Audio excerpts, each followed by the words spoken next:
Odisejs. Stāsts, kas mums ir nodots no paudzes paudzē, tomēr stāsts, kas joprojām aizrauj iztēli. Šis ir stāsts par varoni. Varoni vārdā Odisejs. Varoni, kurš cīnījās par slavu un iekarojumiem, bet galu galā atradās tālu no mājām. Itāka viņa atgriešanās ceļš, pilns grūtību un briesmu. Odisejs simbolizē iekšējo cīņu, ar kuru mēs katrs saskaramies, ar drosmi un gudrību, saskaroties ar grūtībām. To cilvēku saraksts, kuri piedalījās šīs filmas veidošanā, ir pieejams aprakstā.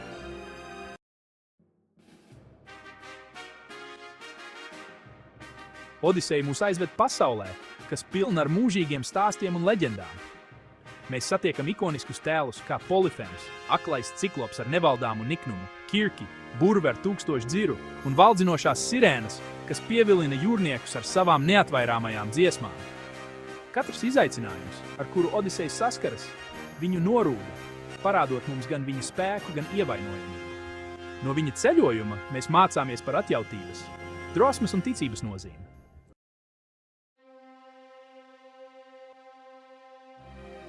Šī episkā stāsta sirdī mēs sastopam Odiseju, varoni, kurš nebūtu nav perfekts. Viņš ir pazīstams ar savu asprātību, nesatricināmo drosmi un viltību, kas ir iedvesmojusi neskaitāmus stāstus. Taču Odisejs ir arī dziļi cilvēcisks, pakļauts vājībām, spējīgs padoties kārdinājumiem un cilvēciskām kaislībām, tādām kā dusmas un lepnums. Neskatoties uz saviem trūkumiem, Odisejam piemīt nesatricināma apņēmība un nevaldāma vēlēšanās atgriezties mājās pie savas ģimenes.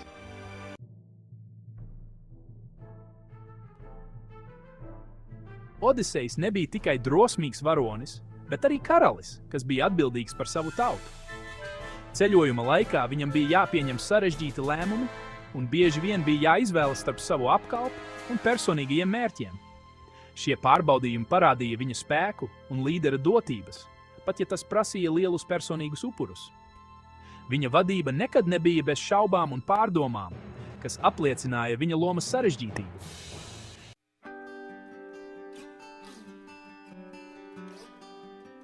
Odiseja nav tikai par atgriešanos mājās.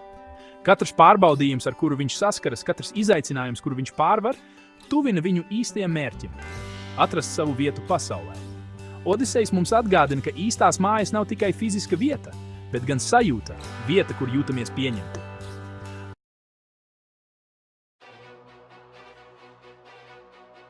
Ulises ceļojums nebija viegls.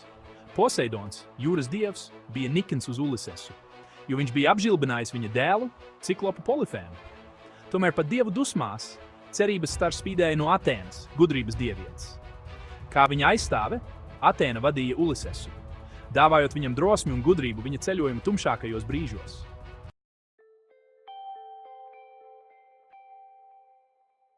Papildus Poseidona dusmām Odisejam bija jāpārvar arī daudzi citi pārbaudījumi.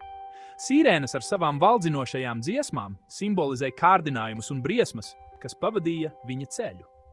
Savukārt burve Kirka iemieso pārvērtību spēku. Šīs tikšanās liecina par Odiseja spēju pielāgoties, mācīties no kļūdām un pārvarēt grūtības, lai turpinātu savu ceļojumu.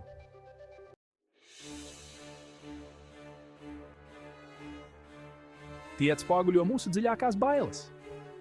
Piemēram, Polifēms, vienacainais ciklops, simbolizē nežēlību un barbarismu. Skilla un Haribda iemieso sarežģītas izvēles un nenovēršamus draudus. Šie izaicinājumi mums atgādina par reāliem draudiem mums apkārt, gan ārējiem, gan iekšējiem.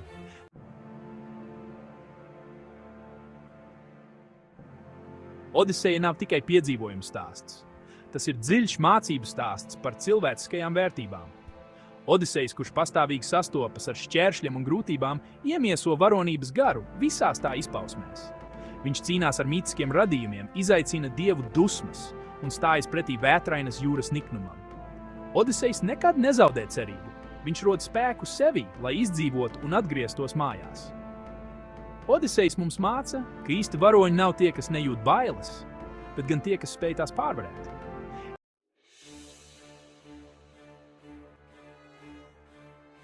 Odisejs nebija vienkārši vientuļš varonis, bet gan karalis, kas bija atbildīgs par savu tautu. Līderība nebija viegls uzdevums, bet gan smags pienākums, ko Odisejs nesa savā ceļojumā. Katrs lēmums, Katrs rīkojums, ko viņš deva, ietekmēja viņa vīru dzīvības. Līderības smagums gulēja uz viņa pleciem, spiežot viņam pieņemt arvien grūtākus lēmumus. Bet neskatoties uz visu, Odisejs nekad nepadevās savā līdera lomā.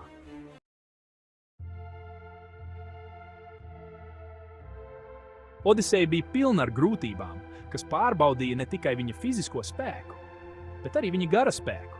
Viņam bija jāpieņem sarežģītas izvēles situācijās, kur nebija vieglu atbilžu. Odisejs mums atgādina, ka dzīve ir pilna ar lēmumiem, un ka patiesa drosme izpaužas ne tikai kaujas laukā, bet arī spējā pieņemt grūtus lēmumus.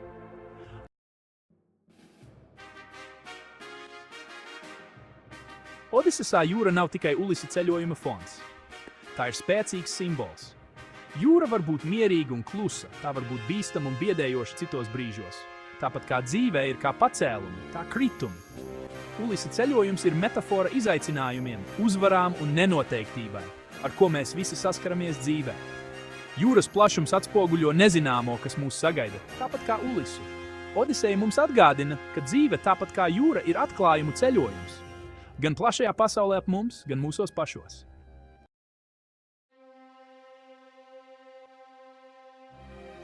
Šī jūra ar visu savu skaistumu mums atgādina, ka ir lietas, ko mēs nevaram kontrolēt. Tāpat kā Odisejs vētru un viļņu varā, arī mēs visi esam likteņu spēlmantiņi. Šī nepārtrauktā nenoteiktība atspoguļo pašu dzīvi, kur prieks un bēdas, uzvara un sakāve var mainīties acumirklī. Odiseja mūs iedvesmo būt drosmīgiem, izzinot nezināmus ceļus, pieņemt dzīves neparedzamību un būt gataviem stāties pretī jebkuriem izaicinājumiem. Jūra ar savām spēcīgajām vētrām kļūst par īstu pārbaudījumu Odiseja raksturam. Elementu niknajā cīņā viņa patiesā drosme tiek pārbaudīta. Katrs izaicinājums liek viņam ielūkoties sevī. Katru reizi, kad viņš sastopas ar briesmīgu briesmoni, katru vētru, kuru viņš pārvar, viņš kļūst stiprāks, veidojoties par īstu varoni. Jūra parāda Odiseja spēku, bet jūra piedāvā arī mieru un klusumu. Šis miers simbolizē cerību un iespēju sākt no jauna. Odiseja stāsts mums māca, ka mēs patiesi varam iepazīt sevi tikai pastāvīgi mainīgos apstākļos. Pēc neskaitāmiem gadiem, kas pavadīti pārvarot pārbaudījumus un grūtības, kuģojot pa nezināmiem plašumiem un sastopoties ar briesmām, Odisejs beidzot ierauga tālumā savu dzimteni – Itāku. Šis bija mirklis, kuru viņš vienmēr bija iztēlojies, kuru viņas sirds bija kvēli ilgojusies, zīme, ka viņa garais un bīstamais ceļojums ir beidzies un ka viņa dzīvē sāksies jauns posms. Taču Odiseja atgriešanās nebija parasts notikums, bet gan dziļu emociju piepildīts brīdis. Spēcīga zemestrīce satricināja visu, radot jaunus izaicinājumus mūsu varonim. Itaka, kas reiz simbolizēja laimi un stabilitāti, tagad bija kļuvusi neatpazīstama. Laika gaita un karaļa prombūtne bija atstājusi savas pēdas. Arī pats Odisejs vairs nebija tas pats vīrs, kurš pirms tik daudziem gadiem bija pametis dzimteni. Atgriešanās Itakā nebija gals, bet gan jauna ceļojuma sākums.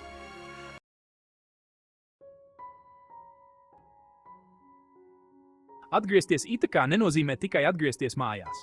Tas ir ceļojums sevis izzināšanā, centiens saprast, kas tu patiesībā esi. Tālu no savas salas, tālu no savas lomas kā karalim un tēvam, Odisejs kuģoja pa plašām jūrām, atņemts no visa, bez jebkādiem orientieriem. Viņš skatījās acīs briesmīgiem monstriem, stājās pretī dievu dusmām un izaicināja pašu nāvi. Tas viss lika viņam ieskatīties sevī, uzdot sev jautājumus, mainīties, pārvarēt savas robežas. Atgriešanās Itakā ir iespēja salikt kopā savu sadrumstaloto identitāti, samierināt to cilvēku, kas viņš bija, ar to, par ko viņš ir kļuvis. Viņam jāatrod sava vieta ne tikai tronī, bet arī Penelopes sirdī, kuras uzticība tika pārbaudīta garajos gaidīšanas gados, un sava dēla Telemaha dzīvē, kurš uzauga bez tēva. Tas nebūs viegls ceļš. Odisejam būs jāstājas pretī šaubām, jautājumiem un dusmām to cilvēku, kuri ticēja, ka viņš ir pazudis uz visiem laikiem.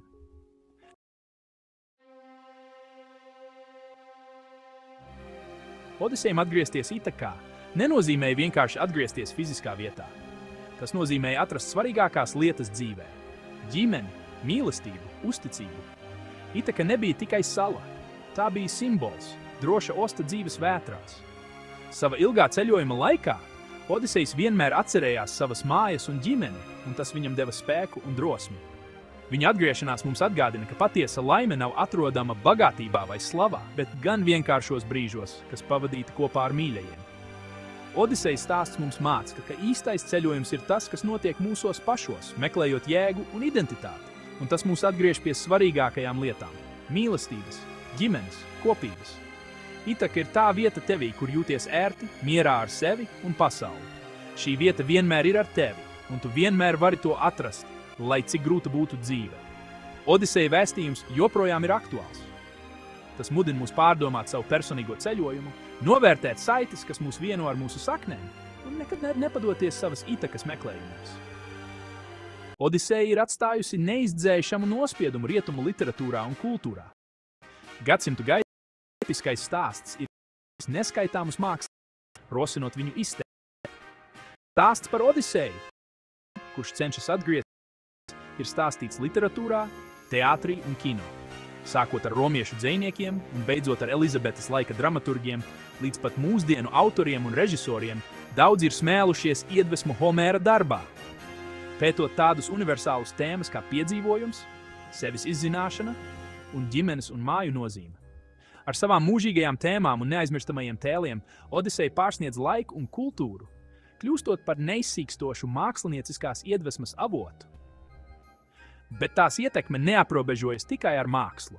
Tādi tēli kā Penelopa vai Ciklops Polifēms ir kļuvuši par daļu no mūsu ikdienas valodas, simbolizējot skaistumu, neatlaidību vai atriebību.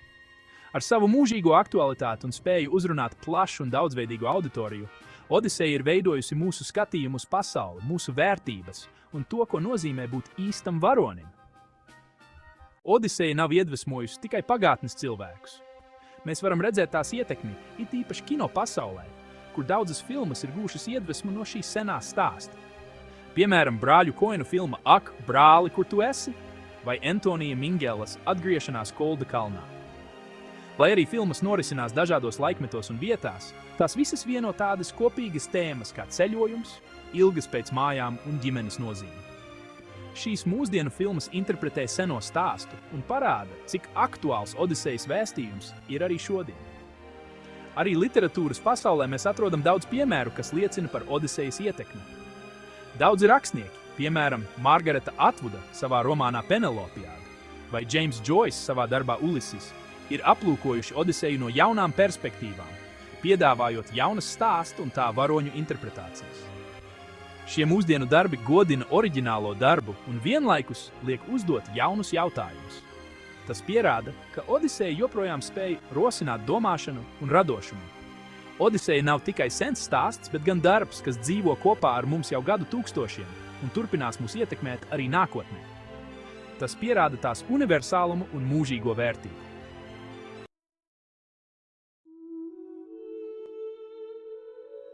Iedomājieties, Odiseja, stāsts, kas ir tūkstošiem gadu vecs, joprojām aizrauj cilvēkus arī šodien. Odiseja nebija tikai piedzīvojums, bet gan ceļojums, lai atklātu dzīves jēgu un sevi pašu, tēmu, kas vienmēr ir aktuāla neatkarīgi no vecuma vai kultūras. Odisejs varbūt nebija perfekts, bet viņš bija dziļi varonis. Atgādina, ka patiesme ir stāties pretī grūtībām, pārvarēt šķēršļus un nekad nepadoties. Viņa ceļoja ar izaicinājumiem un nozīmīgām reizēm, kas mums māca nezaudēt cerību, būt gudriem, atzīt līdzjūtības un uzticības, vērtības būtiskas. Odiseja patiesībā ir par mums visiem, ceļojums sevis atklāšanai un realizācijai, atgriešanās pie savām saknēm, tas, kas mūs padara par cilvēkiem. Dosimies Odiseja pēdās un sāksim savu personīgo ceļojumu, lai atrastu savu Itaku, to vietu mūsos, kur valda miers un harmonija. Paldies par skatīšanos! Neaizmirstiet parādīt savu atbalstu, noklikšķinot uz patīk pogas, abonējot kanālu un daloties ar šo video. Ja jums patīk šis video, nepalaidiet garām aprakstu. Tur atradīsiet papildu informāciju un īpašos piedāvājumus.